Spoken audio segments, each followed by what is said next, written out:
Eu queria convidá-los, amados, a abrirem as suas Bíblias em Isaías capítulo 33. A gente vai fazer uma reflexãozinha aqui. Obrigado, querido. Versículo 9 e 10.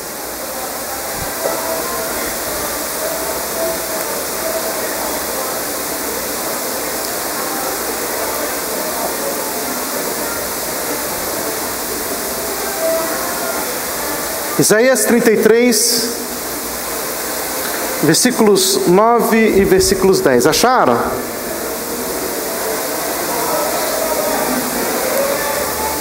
Diz o texto: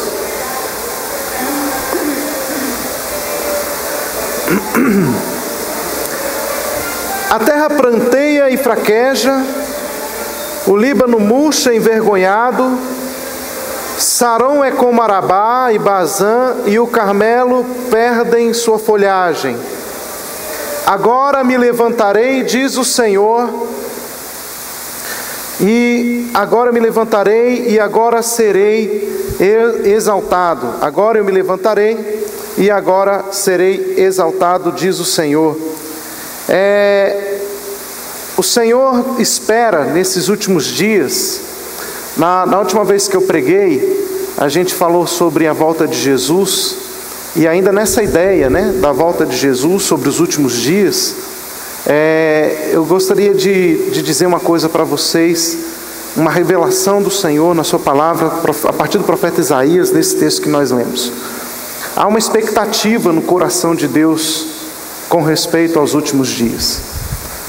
Há um desejo no coração de Deus, um projeto nesses últimos dias. Nós sabemos que estamos vivendo dias de endurecimento de coração. Nós estamos vivendo dias de incredulidade. E essa incredulidade, essa dureza de coração, ela não vem por acaso. Ela vem como fruto do enaltecer da vontade do homem. Quando há uma celebração da vontade do homem, certamente que isso vai trazendo incredulidade. Isso vai trazendo uma oposição a Deus. Muitas pessoas dizem: mas eu sou do Senhor, Eu sou de Deus. Aliás, Deus está comigo, porque Deus está comigo. Deus está conosco não é o problema é se nós estamos com Deus. Esse é que é o ponto. Se nós somos dele, se nós realmente o servimos, se nós estamos interessados na vontade de Deus, esse que é o grande desafio. Mas há na palavra do profeta Isaías, nesse capítulo, nesses 2 versículos que nós lemos, uma promessa. O Senhor diz com respeito aos últimos dias que diante da vergonha, diante da tragédia, diante do mal, o Senhor se levantará. E eu quero dizer uma coisa para vocês: é assim. Quando você pensa que a coisa está no caos, que agora vem a destruição, que não tem mais jeito, que estamos no fim, aí o Senhor se revela. E na história a mesma coisa. Parece que nós estamos perdendo a rédea dos valores, da moral. Nós estamos vendo o mundo caindo em decadência. As pessoas estão perdendo princípios, valores, respeito. Não há mais muito isso não. Por qualquer motivo hoje nós perdemos a paciência com o outro. As pessoas estão matando umas às outras por nada. Parece que os valores estão morrendo. Parece que os princípios estão fugindo do nosso controle. Mas a palavra do Senhor afirma que nos últimos dias o Senhor se levantará. Que o Senhor virá. Que o Senhor se manifestará. E Deus está esperando para esses últimos dias. É nisso que eu quero conversar com vocês nessa noite. Deus está esperando para estes últimos dias um avivamento. E eu vou mostrar para vocês, na palavra do Senhor, que Deus está esperando isso de você e de mim nessa noite. Deus espera de nós uma resposta a tudo aquilo que Ele tem manifestado nesses últimos dias. Deus quer que a sua igreja dê uma resposta para o mal à altura. Irmãos, é por isso que nós não podemos ter um evangelho de discurso. É por isso que a nossa vida cristã não pode ser uma vida de palavras, mas de verdade, de atitudes, porque é isso que transforma o mundo. A nossa fé não pode ser uma fé discursiva, mas uma fé de demonstração da intimidade, da comunhão, do poder de Deus. Porque a terra, segundo a palavra de Deus, está gemendo, está morrendo, está desvanecendo. De acordo com esse texto, o Líbano se envergonha e se murcha, Saron se torna como um deserto, Bazã e Carmelo são despidos de suas folhas. Mas o Senhor diz: eu me levantarei, levantar-me-ei a mim mesmo, e eu serei exaltado. Deus falou isso para a nação de Israel naquela época, e em Jesus Cristo, e através de Jesus Cristo, Ele está falando isso para você e para mim hoje. Quando Deus diz: agora eu me levantarei, Ele diz: eu, Senhor, estou me levantando, eu, Senhor, serei exaltado, porque a terra está gemendo e desfalecendo, as folhas estão murchando, mas a Bíblia diz que do Senhor é a terra e a sua plenitude, o mundo e os que nele habitam. Gente, olha, a terra não está descontrolada, Deus sabe o que está acontecendo, e Ele virá com juízo, Ele virá com resposta. Porque derramarei água, segundo a palavra do Senhor. O Senhor diz assim: eu derramarei a água sobre o sedento, e torrentes de água, e torrentes sobre a terra seca. Derramarei do meu espírito sobre a tua prosperidade, e a minha bênção sobre os descendentes da terra. E é exatamente isso que Deus quer nos dar.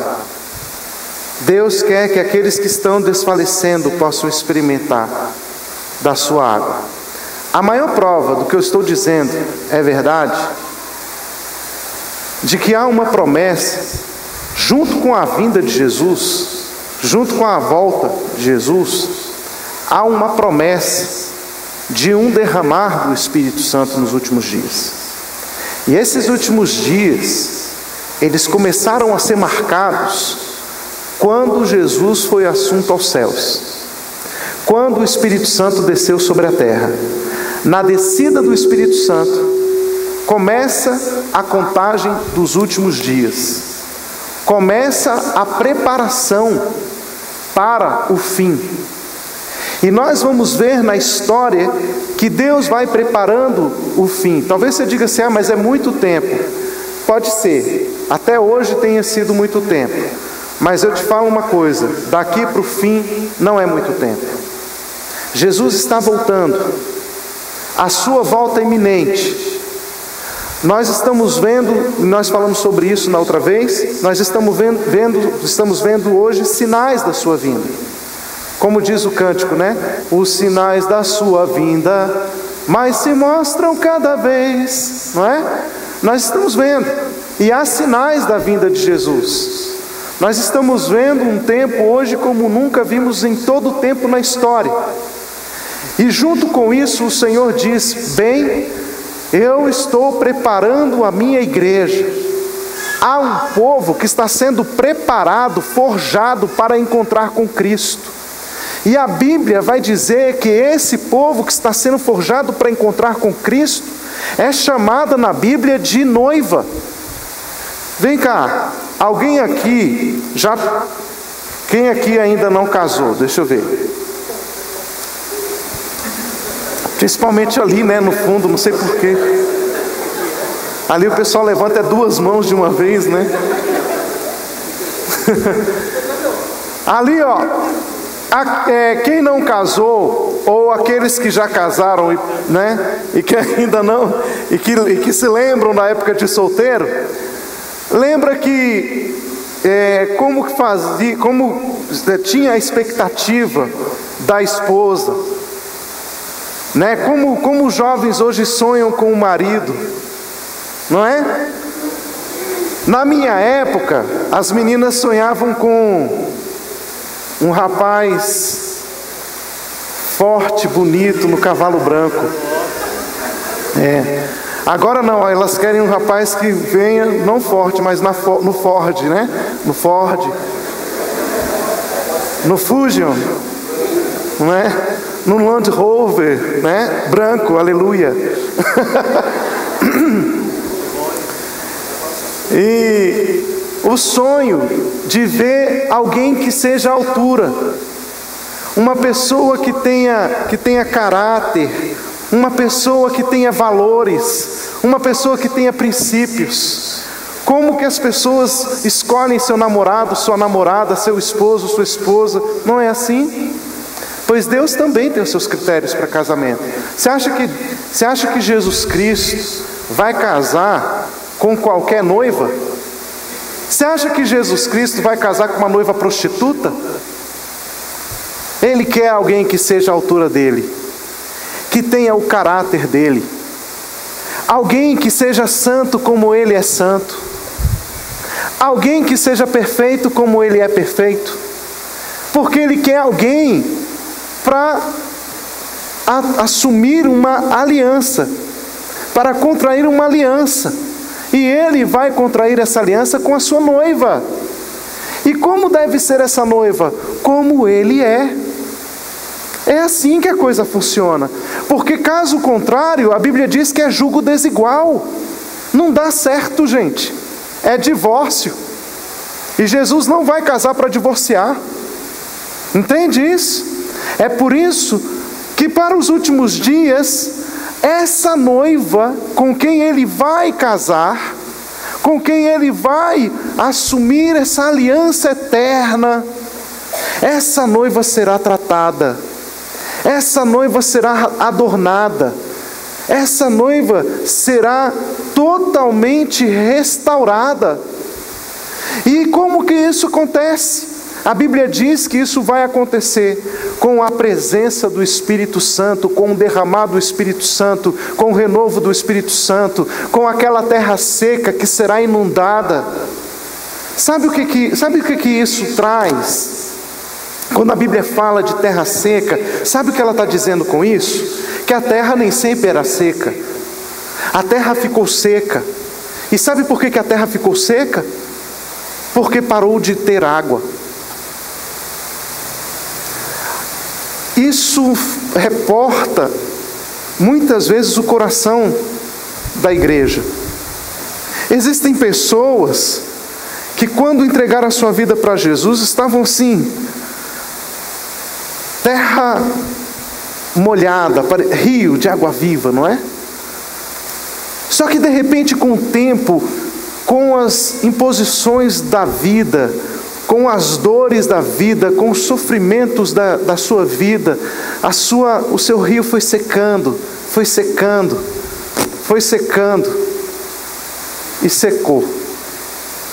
Está parecendo a reserva da Cantareira, né? Seco. Sabe por quê? Porque parou de ter a água da vida. Mas há uma promessa de Deus pelo profeta Isaías: fará derramar água sobre aquele que está seco. Eu quero falar um pouco sobre isso depois, de uma forma mais clara, mas eu gostaria de ler com vocês Isaías 30, versículo 18.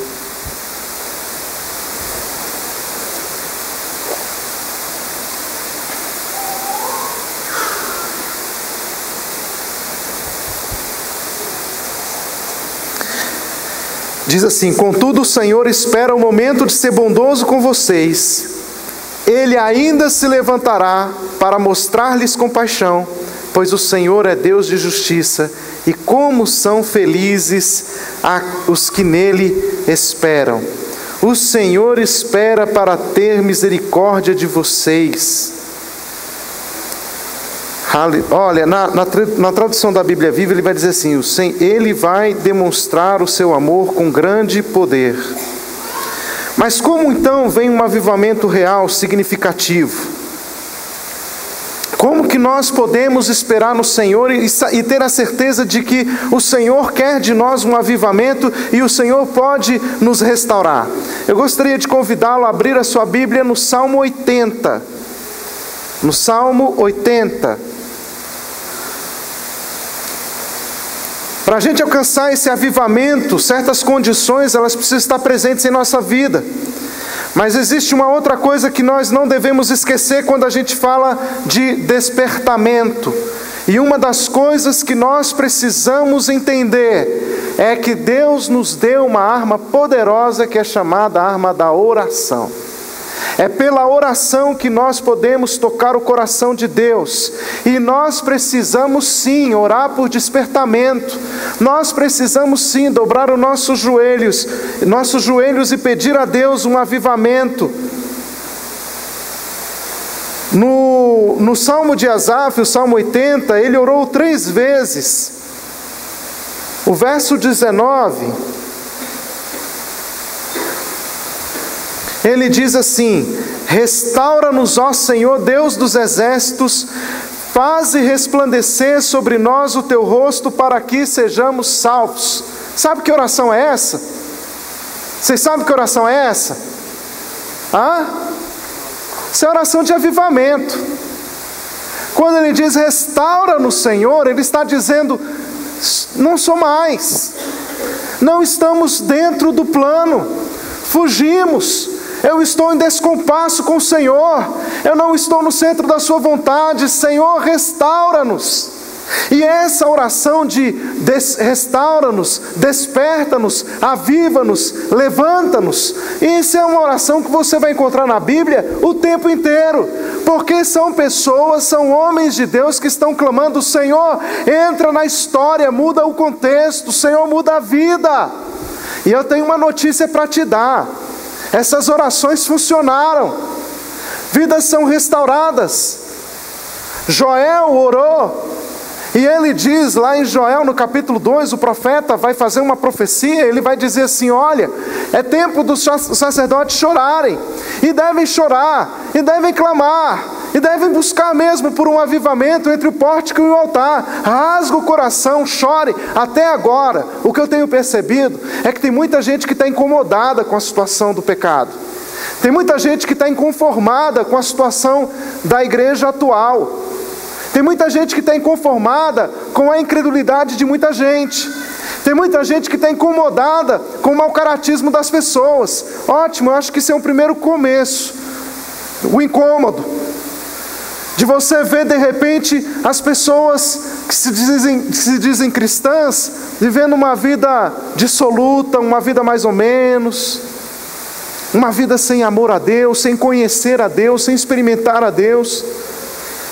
Isso é um primeiro passo, o incômodo. Mas o segundo passo, e esse deve preceder a esse, é o arrependimento. É o tempo de quebrantamento, é o tempo do choro. Porque como Jesus está voltando, esse é o tempo em que Jesus está levantando um povo que tem um coração quebrantado, um povo que chora. Nós estamos estudando Daniel pela manhã. Daniel foi um homem reto, não havia em Daniel pecados, era um homem de integridade, era um íntegro, ele tinha caráter. Mas onde Daniel foi parar? Em um cativeiro. Talvez Daniel parasse e questionasse a Deus: Deus, por que o Senhor me fez entrar num cativeiro? Por que o Senhor me tirou da minha terra e me jogou aqui nessa nação pagã? Por que o Senhor me permitiu vir para cá, ficar enfiado no palácio do rei, sendo que eu podia, Senhor, cumprir a tua promessa na minha terra? Por que o Senhor me trouxe para cá? O que está acontecendo? Mas não, Daniel não foi nessa conversa fiada. Sabe o que Daniel fez? Daniel sabia que ele não estava ali por acaso. Daniel sabia que a sua vida não era fruto de acaso, Queridos, o que nós fazemos com as situações ruins das nossas vidas? Porque talvez você possa se culpar, talvez você possa culpar o outro, talvez você diga, eu estou nessa situação porque... Mas eu estou assim por causa de fulano, eu estou assim por causa de Beltrano, porque se fosse diferente, minha história seria outra. Mas isso aí também é por causa do grupo X, do grupo Y. Mas pode ser do trabalho, pode ser da igreja, pode ser da família. Mas eu quero dizer uma coisa para você: nada na sua vida aconteceu por um acaso.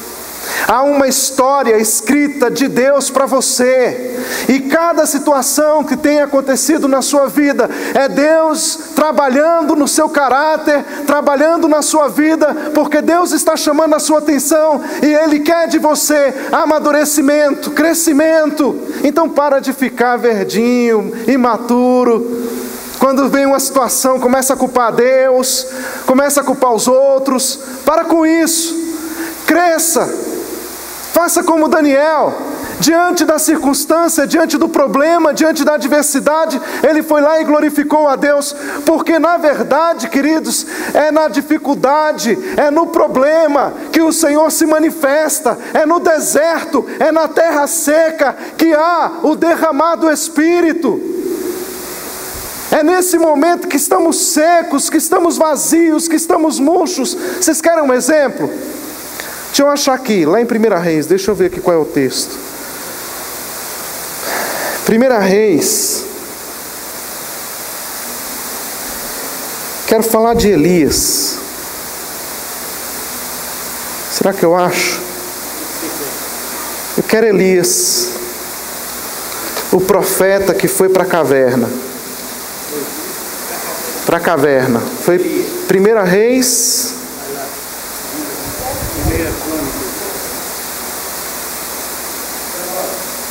1 Reis 19?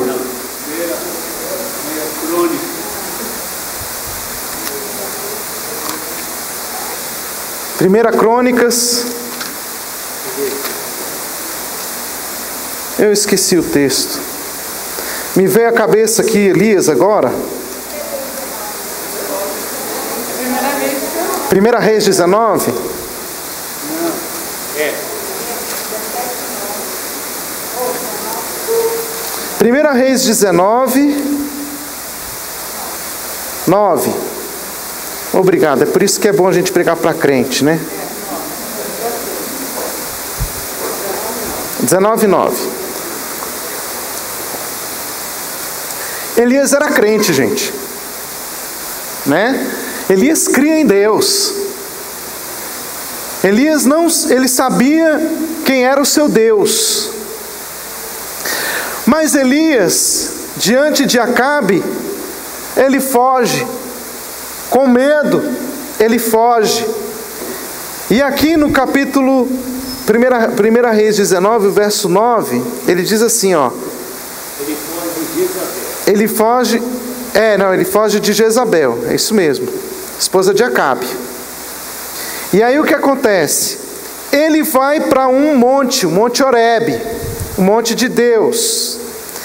Ali, verso 9, ele entrou numa caverna e passou a noite. E ele respondeu: eu tenho sido muito zeloso pelo Senhor, o Deus dos exércitos. Os israelitas rejeitaram a tua aliança, quebraram os teus altares. Olha a conversa que ele tem tido com o Senhor. Mataram os teus profetas à espada, sou o único que sobrou, e agora também estão procurando matar-me. Senhor, talvez a sua oração seja semelhante à de Elias. Puxa, eu estou te buscando, eu oro, eu leio a Bíblia, ou então eu tenho uma vida reta, eu tenho uma vida íntegra, eu jejuo, eu faço isso, eu faço aquilo, eu procuro dar o meu melhor, eu sou honesto. Olha só o que está acontecendo comigo. Olha onde eu vim parar. Porque caverna é lugar de covarde. Elias estava incomodado por ter que fugir e se esconder numa caverna. Foi parar numa caverna. Talvez a caverna seja o lugar onde a gente procure esconder a nossa alma, não é? Quantos de nós procuramos esconder de Deus ou das coisas e queremos, na verdade, nos esconder na caverna e ficar lá, onde ninguém nos veja, onde ninguém nos encontre, onde a nossa vida passe e a história aconteça sem a gente fazer parte dela. Mas nesse contexto de Elias estava lá, ele fala isso, ele fala: Senhor, eu estou só, não tem ninguém comigo, não tem ninguém por mim, não tem ninguém para caminhar comigo. O verso 11 então diz assim: o Senhor lhe disse: saia e fique no monte. Elias, sai da caverna e vai para o monte, vai para o alto, vem me buscar. Deus não falou que ia responder a oração dele, Deus não falou que ia mudar a história dele, Deus não falou nada disso, porque Deus não tem compromisso com o seu medo, mas Ele tem um projeto para a sua vida. Então o que Deus fez? Deus falou: sai, Elias, dessa caverna, não é o seu lugar a caverna. Então deixa eu explicar uma coisa para você: a caverna não é o seu lugar. Para de fugir de Deus, para de fugir das coisas de Deus, para de fugir da história que Deus quer escrever para você. Deixa Deus escrever a sua história, vai para o monte. Lá no monte, Elias então, continua o texto, ele está com o Senhor, e olha o que acontece. Saia e fique no monte na presença do Senhor, pois o Senhor vai passar. Então veio um vento fortíssimo, que separou os montes, esmigalhou as rochas diante do Senhor, mas o Senhor não estava no vento. Porque assim, às vezes, a gente quer que Deus faça: Senhor, vem, fende a rocha, faz acontecer, manda o raio, não é? Às vezes tem aquela pessoa linguaruda: ô Senhor, manda o raio, divide essa rocha. A gente quer que Deus haja de uma maneira vingativa. Deus se manifesta, Deus muda essa história de uma forma sobrenatural, faz algo acontecer. Senhor, transforma a noite em dia. Senhor, enche os meus lagares. Senhor, muda a minha história, transforma mesmo, muda a minha casa, a minha família, muda o meu trabalho. Eu quero um milagre. Amanhã eu quero entrar lá na minha empresa, e quando eu entrar lá, eu quero ver um milagre. Às vezes a gente quer isso, mas o Senhor não estava no vento forte. E diz o texto: depois veio um vento, do vento houve um terremoto, mas o Senhor também não estava no terremoto. Depois do terremoto, um fogo, mas o Senhor também não estava nele. Depois do fogo, houve um murmúrio de uma brisa suave. Quando Elias ouviu, puxou a capa para cobrir o rosto, saiu e ficou à entrada da caverna. E uma voz lhe perguntou: o que você estava fazendo aqui, Elias? E ele respondeu: eu tenho sido muito zeloso pelo Senhor, o Deus dos exércitos. Os israelitas rejeitaram a tua aliança, quebraram os teus altares, mataram os teus profetas à espada. Sou o único que sobrou, e agora estão tentando me matar também. Aí o Senhor lhe disse: volte pelo caminho por onde veio, vá para o deserto de Damasco. Chegando lá, unja Hazael, rei da Síria, unja também Jeú. E aí Deus vai dar uma palavra para Elias, para que ele possa cumprir, e Elias vai cumprir a palavra do Senhor. Mas preste atenção, Elias vai ter um encontro com Deus quando? No suave, no momento do silêncio. Por que Deus faz isso? Porque um avivamento começa aqui, gente, no silêncio. O que Deus quer de nós, o que Deus quer de mim e de você, são corações que estejam disponíveis a Ele. São corações que estejam dispostos a ouvi-lo. Porque Deus vai vir no murmúrio. Sabe aquela vozinha que você ouve assim: faz isso não. Muda essa vida. Sai desse negócio. Sabe, às vezes aquela voz lá no fundinho, é dessa voz que eu estou falando. Porque é essa voz lá no fundinho que é a voz do Espírito de Deus dizendo: eu ainda acredito em você. É Deus dizendo: eu não vou desistir de você. Transforme-se, levante-se. Porque é esse povo que ouve a voz no silêncio, no murmúrio, que é o povo que Deus está levantando para derramar o seu avivamento nos últimos dias. É o povo que Deus está preparando para conhecer o seu Deus. Queridos, a palavra do Senhor diz que muito em breve as nuvens dos céus vão se abrir e nós veremos o Senhor. Ele virá sobre as nuvens dos céus com poder e grande glória. E o sofrimento que nós passamos no presente não podem ser comparados com a glória que há de ser revelada. Hoje em dia, até a volta de Jesus tem sido motivo de chacota. As pessoas estão brincando com respeito à volta de Jesus, mas os sinais são claros. Parece que crer na volta de Jesus é uma coisa para ignorante, né? Para gente tapada. Mas eu vou dizer uma coisa para vocês. Nós estamos vendo o mundo em caos, a nação de Israel se fortalecendo, e a Bíblia fala sobre isso, os judeus voltando para sua terra. Nós estamos vendo a falta de amor no mundo. Nós estamos vendo filhos contra pais, pais contra filhos. Nós estamos vendo ódio no mundo. Nós estamos vendo o mundo em guerra. Nós não estamos vendo um mundo melhor. Nós estamos vendo um mundo pior a cada dia. Os valores decaindo. São sinais de que Jesus está voltando. E a Bíblia diz que muito em breve Ele virá sobre as nuvens dos céus com poder e grande glória, e todo olho o verá. Todo olho o verá. E nesse encontro com o Senhor, quem vai estar com Ele é chamada a igreja de Jesus Cristo, a sua noiva. Como é que está o nosso coração?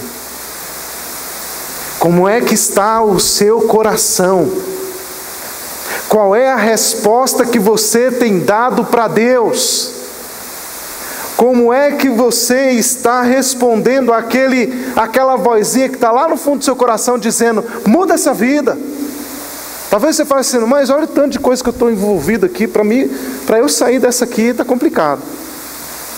Sabe de uma coisa? Às vezes eu conversei com uma pessoa uma vez, aí ela falou assim: isso, mas minha vida é toda enrolada, eu não tenho condições. Eu falei para ela o seguinte, não é você que resolve a sua vida. Porque se a gente conseguir resolver a nossa vida para seguir a Jesus, nunca que a gente vai precisar de Jesus. Não é verdade? Ora, se eu consigo resolver minha vida, para que eu vou precisar de Jesus? Eu preciso de Jesus justamente porque eu não consigo resolver minha vida. Eu preciso de Jesus justamente porque a minha vida depende dEle. Eu preciso de Jesus justamente porque eu não sou nada. É assim que a coisa funciona. Como é que nós estamos? Como que a gente tem dado essa resposta para Deus? Bem, deixa Jesus trazer sobre a sua vida rios de água viva. Deixa o seu coração inundar novamente. Deus vai derramar água sobre a terra seca. Esse é um tempo em que Deus está preparando a sua igreja. O que eu estou falando para vocês aqui nessa noite, irmãos, não é apenas uma perspectiva, é uma realidade. E isso está e vai acontecer daqui para frente. Vocês verão um movimento de gente crente de verdade, de gente que crê em Deus de verdade. Vocês verão um movimento nesses últimos dias. E saibam, é Deus agindo. Não foi o pastor X, o pastor Y, o pastor W, o pastor Z. É Deus que está movendo o seu espírito nesses últimos dias. E Ele está restaurando a sua igreja. Deus está nos chamando para sermos esse povo que vai se encontrar com Ele, que vai viver com Ele, porque nós fomos criados para andar com Deus, fomos criados à sua imagem, conforme a sua semelhança. Então, que resposta nós vamos dar para Deus? Vamos orar? Que o avivamento possa nascer no seu coração nessa noite. Que essa voz do Espírito de Deus na sua vida tenha uma resposta hoje. Que você possa dar essa resposta com sinceridade, com graça, com amor. Eu gostaria de te convidar a ficar em pé. Nós vamos orar.